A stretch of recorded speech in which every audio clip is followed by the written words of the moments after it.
Selamat datang di Ini Teknologi.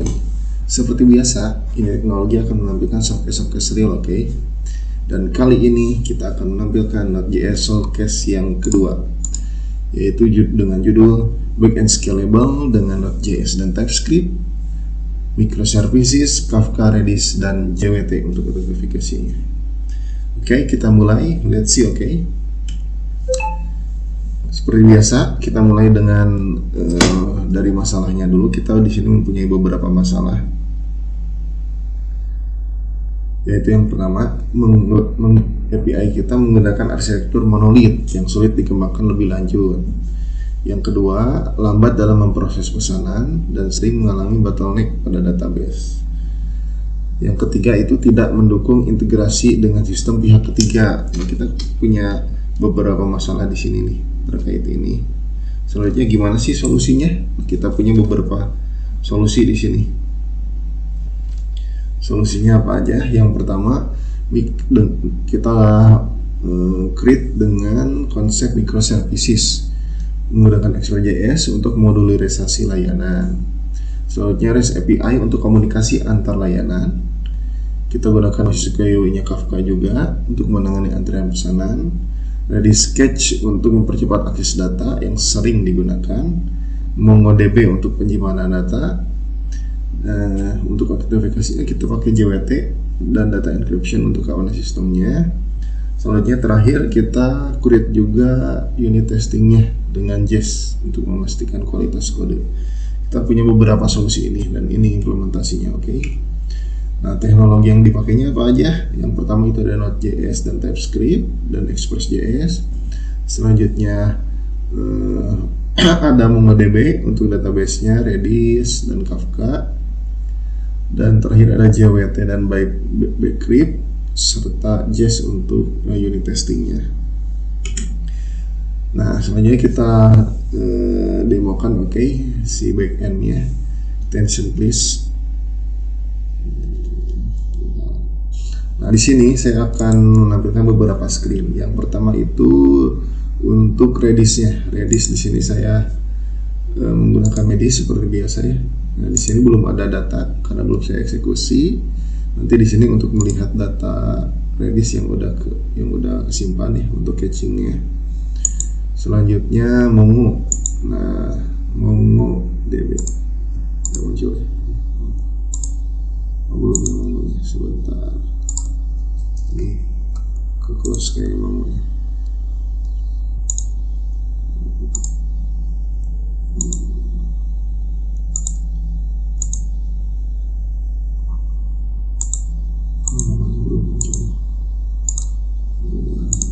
Sebentar ya, saya buka ulang untuk Mongo-nya.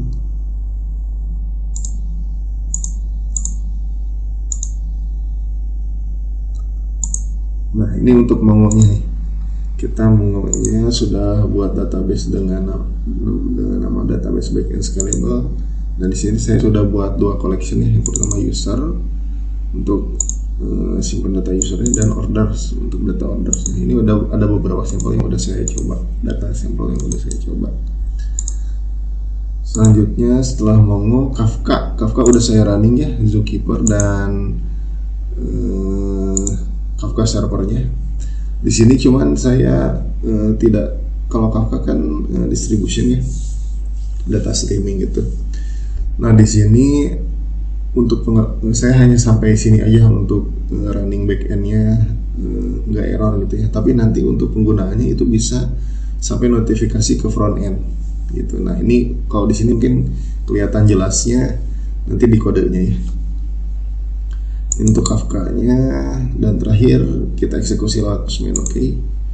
Nah, ini udah saya buka API-nya. Nah, ini saya punya beberapa endpoint di backend scalable ini. Yang pertama register, login, order untuk nge-create ordernya dan get data ordernya. Ini saya coba mulai nih. Saya coba register user baru dengan admin 4 password ini. Nah, ini berhasil. Jadi saya coba login juga dengan kredensial seperti ini. Nah, ini ada tokennya nih.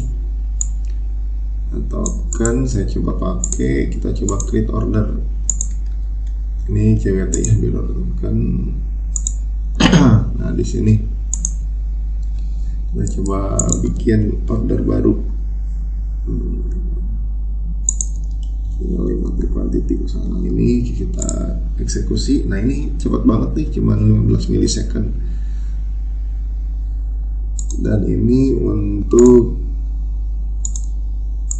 get datanya. Nah, get datanya pun cuma 9 milisecond nih, 8 milisecond tuh, ini udah cepet banget nih.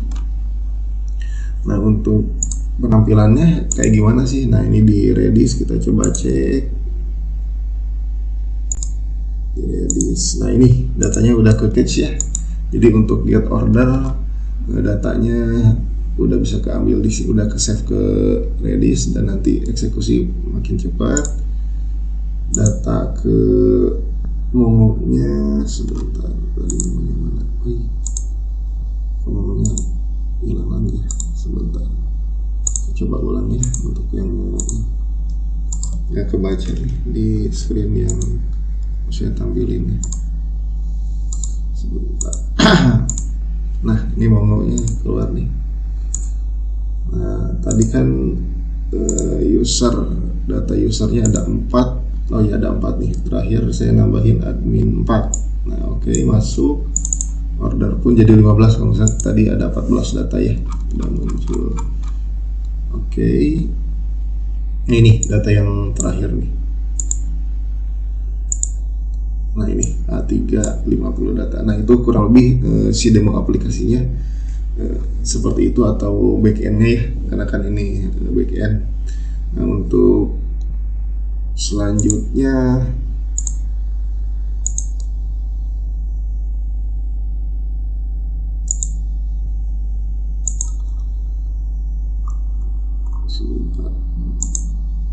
ini sering error nih.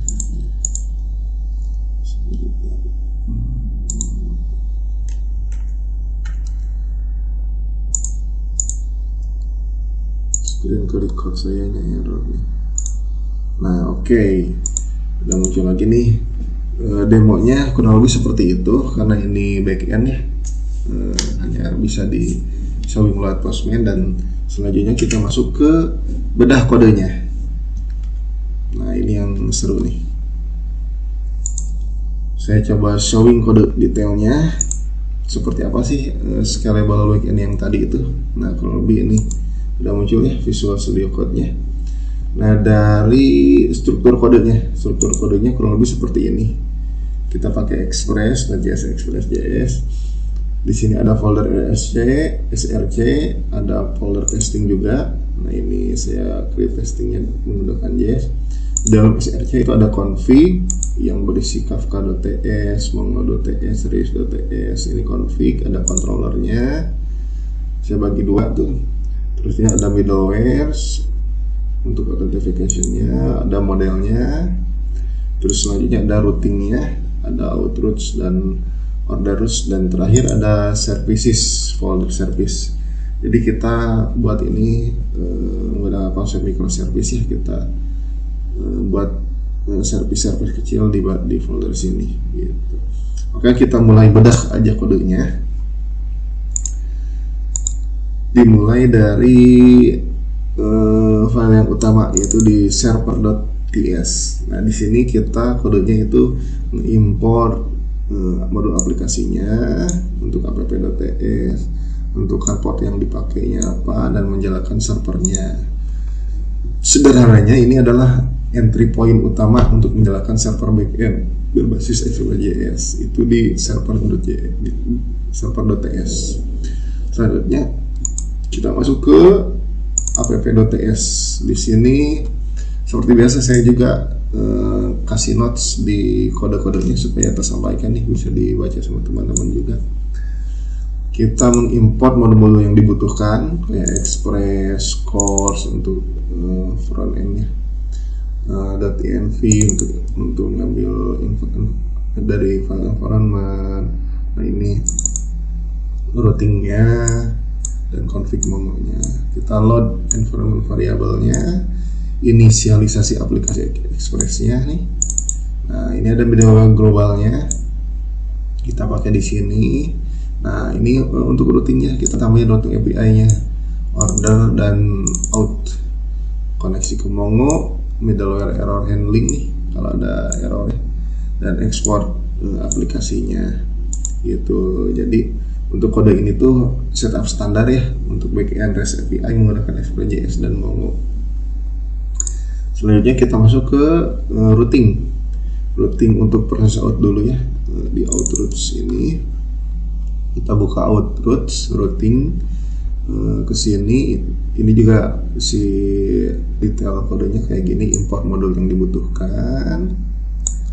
Ini kita import si controllernya juga. Ini untuk file routingnya, routing arah ke sini. Ini hasil routing authentication API-nya. Ini saya gunakan async handler ya agar TypeScript tidak error nih. Di sini buat dua endpoint, saya login dan register. Ekspor aja ini biasa. Jadi kode ini tuh routing untuk API authentication, login register itu ya. Selanjutnya kita masuk ke controllernya nih. Di sini kan pakai controller out controller. Nah, dari sini ini sekarang saya kasih tahu flow-nya juga. Dari si aplikasi masuk routing, baru masuk ke out controller. Nah, di sini detailnya import modul yang dibutuhkan, membuat kelas out controller ya. Nah, di sini function loginnya dengan detail seperti ini. Nah, di sini baru masuk ke service nih. Jadi service apa yang dipakainya gitu kurang lebih. Out service login. Nah, gitu. Nanti saya lanjut ke sana.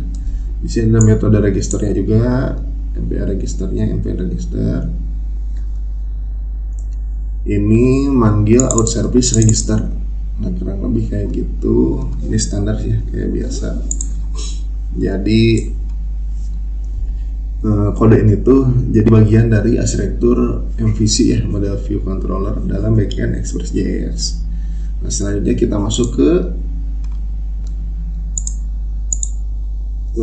ininya service sih, out service.ts. Nah, di dalamnya kayak gimana? Nah, di sini proses utamanya. Jadi tadi dari routing ke controller, ngontrol, dan di sini si servicesnya nih, import modul yang dibutuhkan kayak JWT, Bcrypt.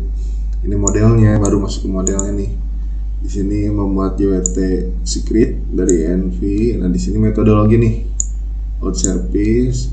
Nah, metodologinya kalau lebih kayak gini, baru masuk ke database nih, cari bisa ditemukan tidak, password salah enggak, ini masuk JWT nih, masuk JWT-nya.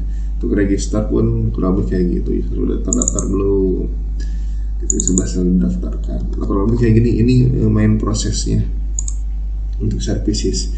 Jadi ini tuh bagian dari service layer ya dalam aplikasi Express.js, menangani logika bisnis. Jadi dikumpulin semua di sini untuk autentifikasi, untuk logika bisnis di sini. Service ini berinteraksi dengan model user, Bcrypt untuk casing password, dan JWT untuk otorisasi gitu. Jadi ini layer logika bisnis lah gitu kurang lebih ya. Nah, flow-nya seperti itu. Untuk satu cycle out ya. Nah, selanjutnya kita masuk ke order.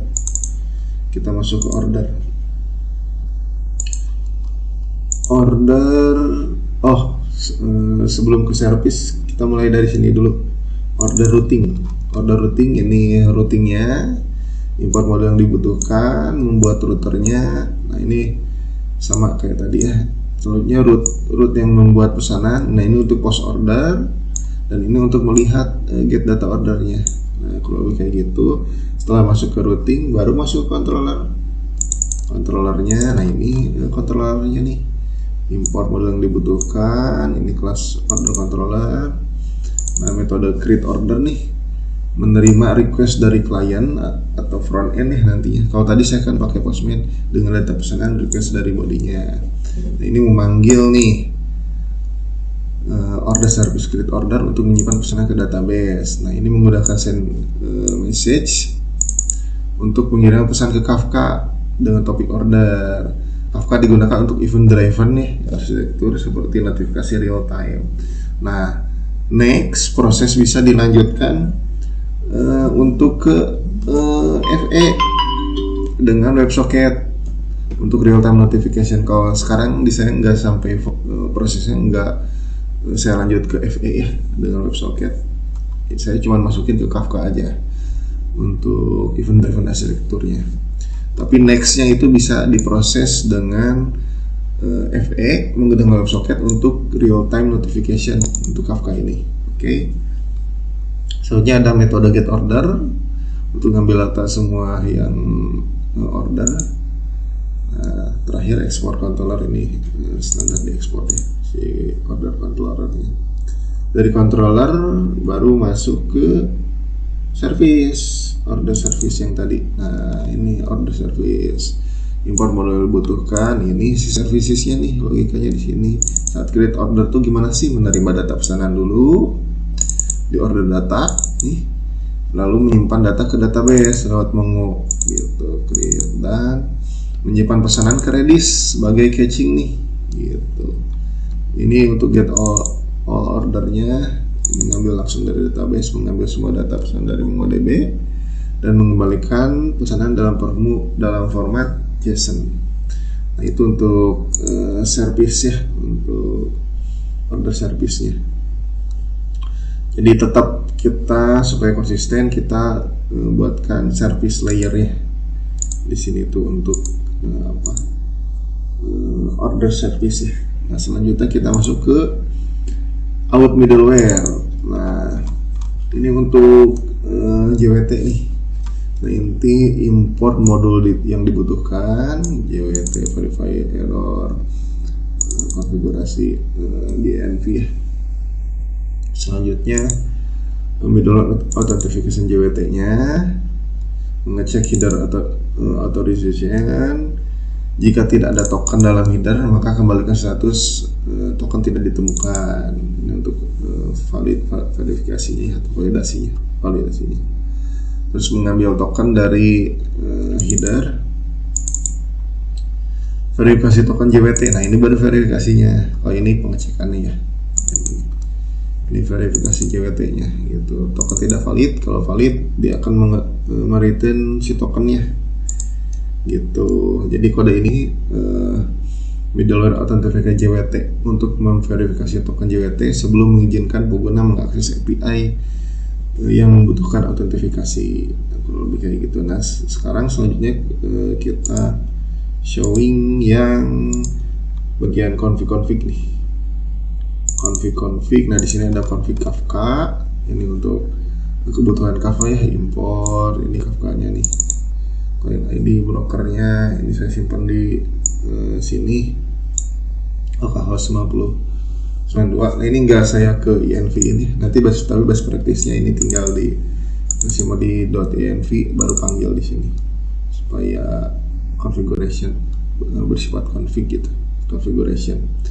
Ini prosedurnya, consumernya, terus ini proses function send message-nya, prosedur connect, prosedur send, topiknya, message-nya. Nah, setelah beres kita disconnect.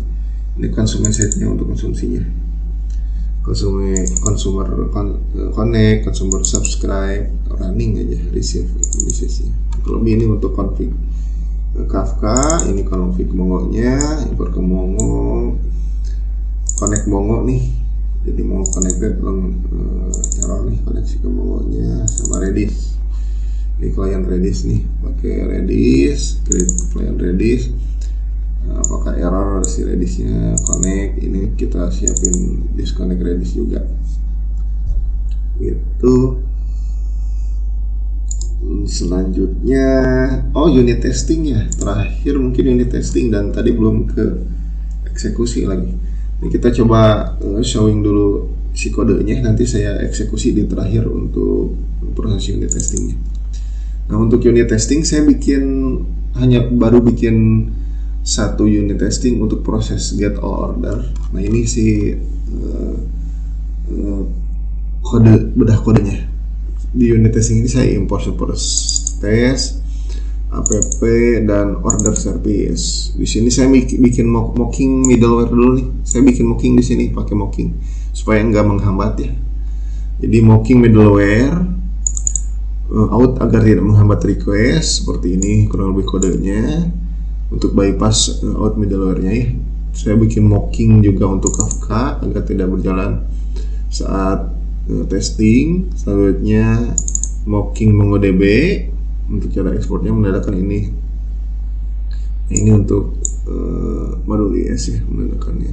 Saya buat mocking juga untuk order service, get ordernya. Nah ini saya buat beberapa mocking nih untuk unit testing ini.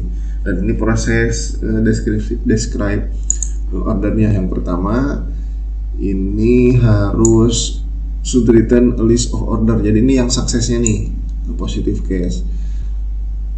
Fungsi get all order mengembalikan daftar order mock order. Nah untuk yang ini selanjutnya memanggil endpoint-nya dan ekspektasinya kurang lebih kayak gini, harus statusnya 200, respon bodinya harus sama dengan mock order respon bodinya, dan fungsi get all order dipanggil 1 kali, tidak boleh lebih dari 1 kali. Ini ekspektasinya untuk yang positive case, dan ini saya buat dengan satu lagi yang negative case, test server error should return 500 on server error. Ini negative case nya nih, jadi saya buatkan database error gitu. Ini ke endpoint ini mengembalikan dengan ekspektasi mengembalikan status kode 500 dan mengembalikan database error. Nah terakhir saya bersihkan mocking setelah semua tes beres, menghapus semua mock agar tidak mempengaruhi tes lain, dan mengembalikan fungsi asli yang telah di mock. Nah kurang lebih seperti itu kayak. Oh terakhir mungkin model nih. Ini model aja sih, model order lebih kayak gini ya, order skemanya, skema ininya, tabelnya, quantity number, order service kayak gini, dan user. Ini hanya ini aja sih, skema database, bukan skema tabelnya, lebih kayak gitu. Nah kurang lebih seperti itu bedah kodenya dengan struktur seperti ini harusnya udah best practice ya, udah per part gitu, per bagian, udah microservices. Ini kurang lebih seperti ini si bedah kodenya. Dan terakhir sebelum saya tutup, kita coba unit testingnya. Tadi kelewat nih untuk unit testingnya, sebentar. Unit testing. Nah ini unit testingnya kita coba eksekusi, npm test.